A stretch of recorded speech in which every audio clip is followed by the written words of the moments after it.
When I think about a priest, I usually tend to think about how they try to serve a god for the betterment of humanity, who in reality don't really care that much about the populace and only want to further their own goals, for themselves or for their near-dead deity. But that's Warhammer. In real life, for the most part, priests are there to help you and comfort you using some type of higher deity in order to better yourself through them, especially in Catholicism. However, Hirohiko Araki, the author of JoJo's, didn't get that memo, and when he decided to make a priest, he decided to make a main villain with a Catholic twist. In my humble opinion, that's really not so humble, I think Pucci is JoJo's most underrated antagonist for a plethora of reasons that I think a lot of people tend to gloss over or not even really think about. Like, if I told you Pucci was an anti-Christ-like figure built up to be the ultimate villain for the entire first continuity of JoJo's Bizarre Adventure, would you honestly believe me? To be fair, I don't think a lot of you would. I think a lot of people just don't look into Pucci really at all other than the surface level. And that's totally fair. I think he's a very nuanced character that needs to be dissected to truly understand him. So if you're interested, hello, my name is Metas.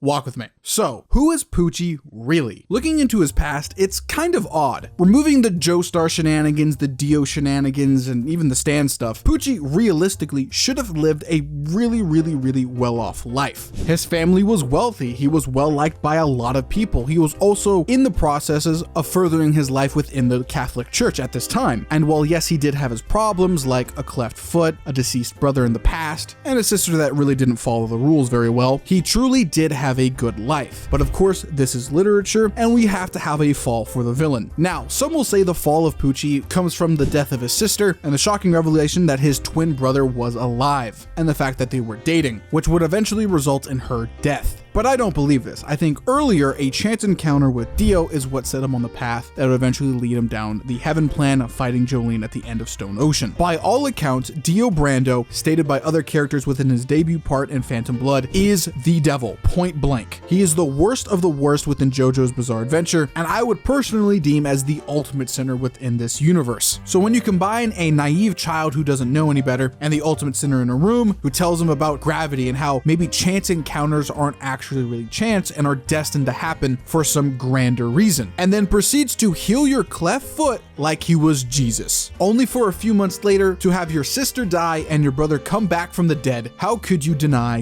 Dio and the ideas of gravity? The soon-to-be priest has fallen into sin and there is no turning back. Araki does a phenomenal job here with Pucci. Not only does he show the rise and fall of the soon-to-be main villain, but he does it in a very subtle and discreet way that I think a lot of people just gloss over or completely forget. I'd argue that this backstory is probably one of the best in all of JoJo. I can think of maybe 2 or 3 off the top of my head that can rival it. And we are 9 parts in at the time of recording this video, and I still think it's one of the better ones. And this isn't a one or done thing where Pucci's shown once falling down and it's never brought up again. No, it happens repeatedly after this. After gaining his stand Whitesnake, he does go out and tries to defeat his brother after his rampage of the men that tried to kill him is by all definitions within the Bible extremely sinful, as God should be doing the vengeance for you, not yourself. And over the course of a few months after that event with his brother, Pucci would eventually connect back with Dio and grow a very fond relationship with him, to a point where he puts Dio on the same pedestal as his love for God. This is probably by far the worst thing you can do if you are trying to become a priest and are a priest. Nothing should be before God at all, and in specific, definitely in terms of love. So Pucci putting Dio at the same pedestal is ultimately wrong in his position. So wrong, in fact, that at least in some interpretations of the Bible, putting something before God makes you ineligible to be a priest and can remove your priest status if found out. And sadly, so many years later, Pucci would eventually become a priest, despite all the horrible things he has done. Also, during that time, Pucci in his free time would eventually ice other stand users in order to find a stand that could actually bring back Dio from the dead, which then leads me to a very interesting question. Did he become a priest in order to save people from sin, or to further Dio's agendas with the heaven plan so many years after his death by the hands of Jotaro Kujo? And seeing how he acts towards the prisoners during the events of Stone Ocean, I ultimately would say that yeah, Pucci is definitely 100% evil and one of the greater sinners within JoJo's Bizarre Adventure. Now, if you're actually liking what I'm doing here on the channel and want to consider supporting me in making these videos, become a channel member. It helps me a hell of a lot more than you would know. So if you do, thank you. Pucci, in comparison to the other JoJo villains, is, well, a cut above the rest, and in my personal opinion, is Araki's best written villain, only being rivaled by Funny Valentine. Sadly, I will admit, a lot of the time JoJo villains feel very underdeveloped and very underwhelming. While Dio has a lot of screen time, he is a bit choppy in places and is very dry in comparison to future villains. He is the generic evil guy, and while I like him and he does have his high points, there is a reason why Araki eventually later on in Steel Ball Run reinvented the character, which in my opinion is a better adaptation for a man who wants to own the entire world. In comparison with Dio, Pucci doesn't really have this problem. He has a very well thought out plan from start to finish that doesn't feel choppy at all and has a lot of nuance to it throughout the events of Stone Ocean. Pucci is not evil for evil's sake, as there is a deeper idea slash plan involved that involves him doing these said actions that he thinks is just, when in reality, they're not. Personally, for me, making the story much more interesting than the previous parts. Moving on forward to part 2 and Cars, this is the case of not enough screen time and leaving mystery up to fill in gaps that is honestly really bad. As a whole, with the Pillarmen, they do get a lot of screen time, which is nice. A villain group is cool to look at occasionally, but you want to focus on your main boss for the majority of it. And Cars really doesn't get that until the very end of the story, which feels very shallow and, in my opinion, very rushed. There's a lot of nuance there that Araki tries to place for the reader to figure out on their own that feels very lackluster. In terms of him becoming the ultimate life form, Pucci in no way doesn't have Cars' issues here. Pucci's backstory and overall wants in the story are explained throughout it and not at the very end, that don't feel tacked on or rushed. While we do understand where Cars is coming from, compared to Pucci, it's a lot more in-depth and well more explained in comparison to Cars, which I overall personally love. However, unlike the previous two villains, Kira actually has a lot of weight here. Both excel in the concepts of hands-on villainy and hands-off villainy, being a constant force the protagonist and crew have to worry about constantly, while still having a lot of screen time for the viewers to understand what these guys are actually truly about. The only separating difference is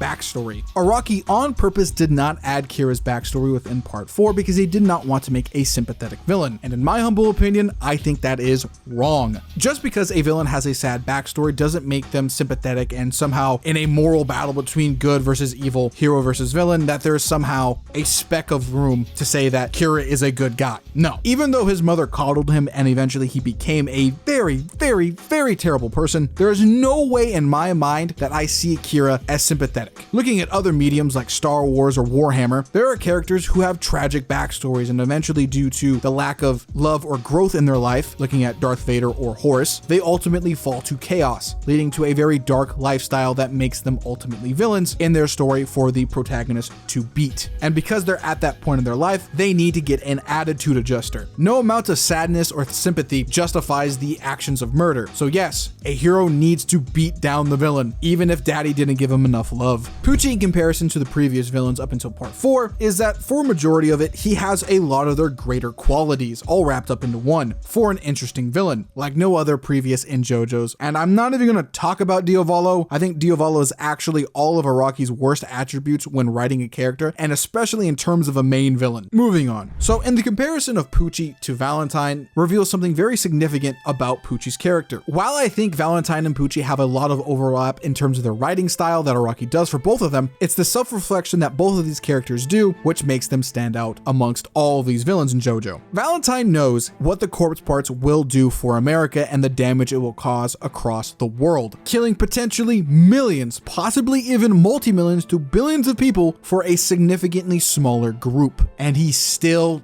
does it. Now, Pucci doesn't do that. However, that's to his benefit. Shocking, I know. For a majority of this video, I've been talking about Pucci and his bring up, and how he's not really that good of a priest nor a Catholic. However, there's one trait of his Catholicism that does kick in, or his religious background, that being absolutely following somebody else's plans to a T without questioning it at all, aka religious fanaticism, which is funny because he doesn't do this for his Catholic background, but he does it for Dio and his heaven plan, which, mind you, is just basically the strong will survive, the weak will die out. And yet again, that contradicts the Bible, as God is kind of saying throughout most of it is to help help your fellow man without causing chaos, which Pucci is ultimately going against, solidifying him as the ultimate evil in terms of God's judgment, and in my opinion makes him a cut above the rest. And you know, Toru just being a slightly better Diavolo, and I'm not really going to get into why Pucci's better than him because it's, well, development versus none, so there you go. It then also elevates Jotaro and Jolyne and the rest of the crew by proxy, as the hero's journey is a very long one that usually includes fighting the grand villain, or the ultimate villain, and the bigger the hill to climb, the more interesting the journey and hero is. A lot of people forget that the villain is supposed to elevate the hero, to be their foil of sorts, and Pucci does this extremely well with Jotaro, Jolyne, and the rest of the crew. I won't elaborate any further on this because I feel like I can make an entirely separate video on this topic in general with all the protagonists and villains, but in general, Pucci does his job absolutely perfectly as the villain in Stone Ocean for the heroes to climb over. Explaining the backstory and themes and, you know, comparison aside, what does Pucci actually do during the events of Stone Ocean? For the most part, he is by far the most active villain, or one of the more active villains within all of JoJo, never really being stationary for too long, always keeping Jolyne and crew always on the move, trying to figure out what his next plan was, or how he was going to interfere with them trying to find him, or figure out what he was doing exactly, that being the Heaven Plan. And when they did get close, Pucci was no Kira or really any previous villain. He actually started to scrap with them, whether that be long range or quite literally face to face. And he didn't get his ass beat and run away. He successfully killed, well, technically all of them but Emporio, the most infamous being Foo Fighters and Weather Report, and overall the greatest fight being the one right before he gains the green baby with Jolyne, showing the true values of protagonist and antagonist, which later on would be mirrored in the final fight between the two when Pucci gains Made in Heaven. Now, if he isn't fighting, Pucci is actually planning, strategizing, and even straight up manipulating people onto his side that might not even fit in the category of what the Heaven Plan actually is trying to succeed in, that being Dio's sons, who are in reality are just tools to him, which is kind of funny because that's just what Dio would do if we actually were to meet any of his sons, as Dio's nature is pretty manipulative and kind of being the protege to him, I expect, and did get Pucci being the exact same way. And then later on, Pucci successfully is able to achieve the dreams of him and Dio and gain the power of Made in Heaven, giving him the ability to show people their fate to see if they're strong enough to accept it or die. And if they did accept it, they would gain true happiness, and overall humanity would achieve true happiness in unison. Not only that, but Pucci would basically gain the ultimate stand, in Araki's own words, Made in Heaven being so powerful that, well, Araki thinks that he couldn't go any further, making any new powers, as he saw the infinite speed that Made in Heaven could produce as the pinnacle within the original JoJo continuity, making him not only the most interesting and well-developed villains he's ever made, but also one of the strongest. But with that all being said though, why is he one of the most underrated JoJo antagonists? And comparing him to the previous ones and the future ones, having very little flaws in that comparison, why isn't he actually loved or talked about a lot more? Well, I think it comes down to a few reasons that in hindsight are pretty understandable. The biggest one being is the religious stuff. On a first read, you're not going to catch the whole symbolism behind why he's a Catholic priest. Hell, maybe even on a second or third watch or read would you even understand that, as you kind of do need to know a little bit about Catholicism, the morals of good and evil within the Bible, to actually know where Araki was trying to take Pucci with. Pucci is an antichrist, somebody who pretends or tries to sway somebody away from the teachings of God and Jesus. Pucci is more or less a sheep in wolf's clothing, and because of that, the morality that the Bible teaches says that basically Pucci is the ultimate adversary, the adversary to humanity, which, if we want to look back at JoJo's, the Joestar family represents that humanity. So you basically have the ultimate evil versus the ultimate good in the final days of the first JoJo continuity. And with everything looking like the apocalypse, you could make the stretch that it basically was just Revelations. So with that all being said, yeah, there's no way any casual fan without any religious history beforehand reading this and or watching it would be able to understand that. Not only that, but you'd also have to pay attention to a lot of the deep themes within the previous parts to understand this one, to understand how we got to this point, to why we're fighting the ultimate villain for the Joestars. And I don't think it stops at the fact that we think Pucci is an underrated character because of that. I think it actually goes for the whole part. I genuinely don't believe that you can watch part 6 casually, which makes sense as it's supposed to be a grand ending to the original universe, which I will criticize it here. If you don't understand the previous parts' themes and messages, it overall leads to you seeing part 6 as not a good part because of that. Part 6 is only a good part if you actually know the previous ones and their deeper meaning. So in a way, Araki kind of shot himself in the foot here. While he made a very fantastic, well-executed villain and part in general, the problem is it's too deep for anybody to actually casually understand and appreciate without any proper knowledge beforehand, and only can be appreciated after a reread or rewatch with that knowledge in mind,